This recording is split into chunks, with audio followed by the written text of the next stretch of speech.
Hi, so welcome back. I'm Ida Campana, and I'll be your teacher again today with Just Play Piano Tabs. So hopefully you finished the first lesson, and we're going to be starting to the second part of the method book now. So when you're ready, let's get started.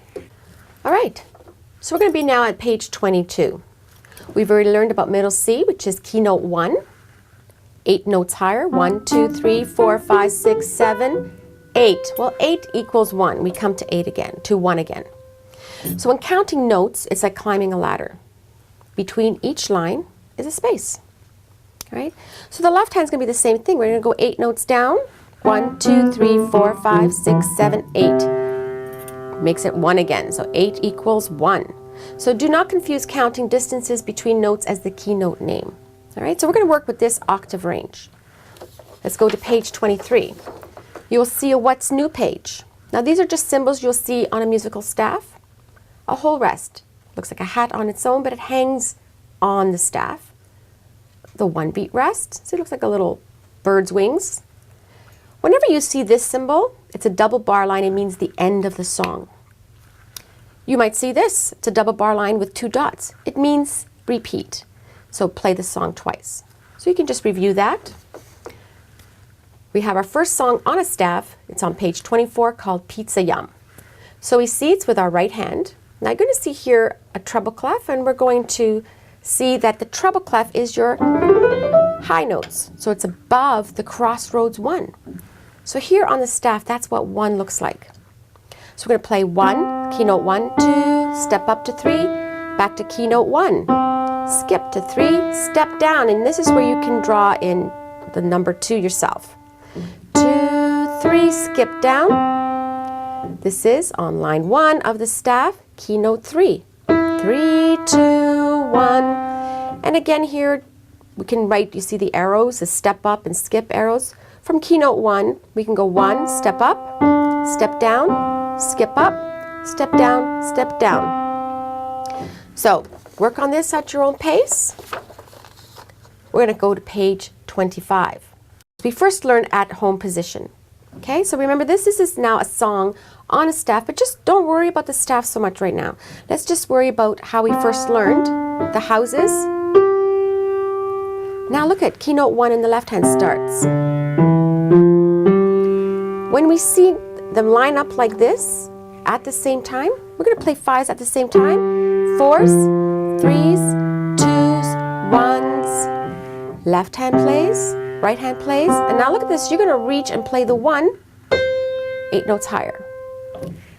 So we have 1, middle 1 with our right hand. Knowing where 1s are very important on a staff. So you see, we can see the shaded in. 2 notes down is always 1. And we're going to talk about that later on too. 2 space notes up is always keynote 1. Because if you know where 1 is, we can count from 1 to 7. So they're shaded in here where the 1s are. Middle 1, crossroads 1, is the same note for the right hand and for the left hand, which will bring us to position middle C. It's called sharing middle C. So you see the thumbs share the same house. So here we can't mistake middle 1 because it has its own line. So we're going to play right hand because it's in the high part of the staff. 1, 2, 3, 4, 5. Well, this is now in the low part, middle 1 again, but we're going to go with keynotes 1, 7, 6, 5, 4. Now, so you see here how they're lined up? Keynote 5 and keynote 4. We play them at the same time because they're directly above each other. So, and both thumbs land on middle C. So middle 1, which is middle C, can be written for the right hand and the left hand. But it is the same note and played on the same key. So you see when the stem goes up, we're playing with our right hand. See the stem goes down, we played it with our left hand. So you can review that, or we can go on. Page 27, we're going to play Yankee Doodle. It's a song that most people know. We'll take a look here.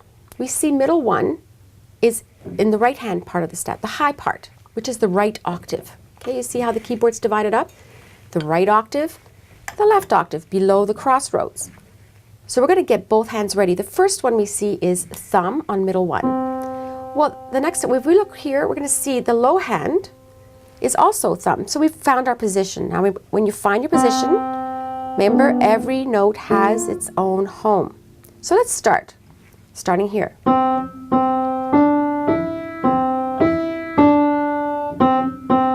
Left hand to 7. Right hand. Left hand. Skip to 5. And there we saw that it was the white notes. And we see its middle C because it has its own line. And remember this? End of song, double bar line. And you can answer which hand ended the piece. We all know it was our left hand. Let's try another song. Now with this method book part, we're just going to be learning songs. You're going to just be playing. Because the more you're looking and playing, you're just reinforcing your memory. And you just want to play one piece after another until you get comfortable with moving your fingers. So we're going to come here with, you see the shaded in keys? That's going to remind us now that they're the 1 beat because they're darker with the stem. We see the 2 beat note. Something new here. It's a 2 beat note with a dot. So that's 2 plus 1. 1 for the dot equals 3. And we have the great big whole note, which was 4 beats. So this Volga Boatman is going to have you using beats. And we'll learn about this after. This is a key signature, and we'll learn why that's important in music. But let's just play what we see right now. So our left hand starts with Tommy thumb on middle 1. Right hand, the first time you see a right hand note, it starts with pointer on 2. So, let's get started. Hold for 3. For 3.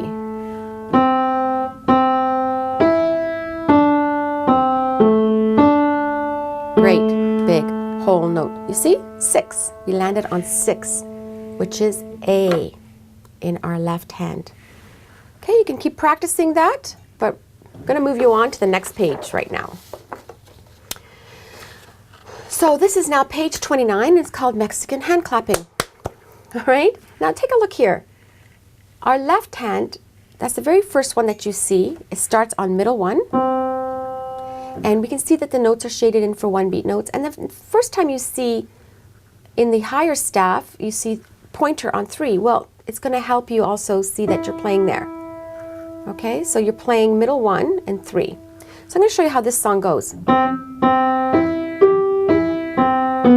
Now, you see here, you're going to play 6. You're going to move your hand up from 5 and move it to 6, and you're going to go. Or, if you find that too difficult, let's try this again. Just go clap, clap. But now, put your left hand back on 7. Clap, clap. Clap, clap. That's a great exercise to try to find your positioning again. Or play the song where you're going to keep it on 7 and move to 6. You're just going to go. Okay? It's always the same. Okay? You can just practice that separately if you like. So don't be afraid to practice the right hand first, the left hand separately. Little pieces of the music over and over again, just till you get to be comfortable with the song. When you're good with that, let's move to page 30. Now we've already learned steps, which are seconds, like right beside each other. A third, that means 1, 2, 3. But now we're going to go a little further. We're going to do, remember we talked about leaps. We're going to leap 2 and skip 2 notes. So taking a look at the PDF, if you've downloaded, you can also fill this in. From 1 to 4, who did we skip? So obviously we skipped notes 2 and 3. All right, so those key notes 2 and 3, that's who we skipped. So let's take a look at the music itself. All right, so there's the right octave, and that's who you see first. Remember we learned about this? The whole rest means there's nothing happening there in your left hand. The next line, we see that there's nothing going to be happening in your right hand. So let's get started. The first note we see is 1, and in the left hand, we're going to see key note 1.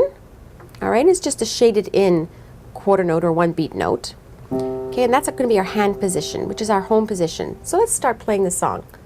We're going to leap. We're going to go from 1, 1, 4, 1, 4, 1, 4, 2, 2, 5, 2, 5, 2, 5. Let's go right to the left hand. 1, 1, 4, hold. 2, 2, 5, hold. 5, 4, 3, 2, 1, 1, 4. So keep playing that over for yourself so that you get comfortable with your leaping or moving in fourths. So this is called for sure. We see that again the right hand starts. It starts on key note 4 with our ring. We're going to have some arrows there to help us, and that, remember, was a skip arrow. Well, we see these rests. A 2-beat rest, a 1-beat rest. That means there's nothing happening. And we're going to start on the 4th beat with key note 5. And this time our ring is here. So look at what happens. We're going to be in what's called our middle 1 position. Well, let's get started. 4, 2, 1, 2, 3, rest. 1, 2, 3, play. 5, 1, 3, 5, 3, 4, 2, 7, 5, 7, 2, 4, 2, 3, 1, 3, 4, 2, 7, 5, 7, 2, 5, 5, 4, 2, 1. Now, we're going to look here. You see how our left hand, we're going to be boring. We're going to borrow our left hand above the crossroads 1, and we're going to take our thumb right here to key note 5, and we're going to be playing with our middle finger on this higher up 1. There we go. You see how we landed? Let's take it from here. Key note 7. Get ready. Okay, you can just practice that, get comfortable with that. We're going to now learn about stems. Well, remember we talked about the stems, or the sticks like we called it? There are stem rules when you do see music. Remember we had the 5 lines on the staff? Well, let's count up to line 3. 1, 2, 3. That's our magic number for the stem rules. So it's actually visually, it visually makes sense. If you go above line 3 and there's notes, our stems are going to come down. You see, because there's more room. Here's our magic line 3. If notes, you see these dots are notes, our quarter notes we're going to make, below line 3, the stems are going to go up, because you see we have more space on that staff. So now we can practice drawing some of the lines ourselves, or stems. So always look to see where 3 is. You see this is above line 3, so we have more room this way. We're going to draw a down stem. Now, how do we know if we do a down stem or an up stem? Well, just think. Down is on your left side. So a down stem is always going to be drawn on the left side of the note, because it's our low side. If you're going to draw an up stem, you see there's our line 3. Remember, below line 3, their stem's going to go up. So which way's up on the piano? Going to the right. So you're going to draw it on the right side. Make sense? Remember, music is very logical, so yes, it makes sense. Now, line 3. You see how there's 2 stems? That's because on line 3, the stem can go up or down because it's in the middle. So that's it. So you can practice by drawing your down stems, practice by drawing your right stems. So review, work on it, reinforce your memory, but this will make sense to you. We're going to now go into page 33, which is Are You Sleeping? So always position your first fingers on the first key notes that you see. So what do we see here? We see the left octave. We don't see anything up here. Remember, there's even a whole rest there saying nothing's happening there right now. So we're going to go into key note 5. We're going to put our ring on key note 5. There's our first position. Get your fingers positioned. Well, the next time I see a note is higher up, and it's with key note 1. Ah, there we go. We're in middle C, or key note middle 1 position. Now, do you see how they're just black stems here, notes, or the black dots? This is just also for you to reinforce memory and start drawing your own stems. You see, this is above line 3. I'm going to draw a stem down. You're going to be drawing some of these notes for yourself. This is higher, and it's below 3, so I'm going to draw up. I'm going to do the stems going up. This is above 3. This is my left hand, goes down. Right hand is going up. I'm not drawing very straight, but oh well. So here we're going to also, so that's asking you here, draw the stems in just to complete the knowledge of music that you're learning. You're going to see here, and I don't know if you can see on the video right now, these, but I'll just draw them in quickly. These are, you see they have a beam, and they look like this. These are called running notes. Later on you'll learn them as eighth notes. So you just got to think of the black notes as walk, these as running. We play them a little faster, that's all. So let's get positioned and play our song. Okay, this is, remember our position? 5, 6, 7, 5. 7, 1, 2, hold. 7, 1, 2, hold. Let's run. Running, running, walk, walk. Now, we're going to play 7. You see now our right hand's going to borrow. The stem's even going up, right? It's going to borrow into the left part of the octave. We're going to play with our pointer on this 2 and then back to ring on 5. Let's try that again. So we were in this position. 7, let's go over, 2, 5. So that's really your ding, dong, ding. All right? Practice.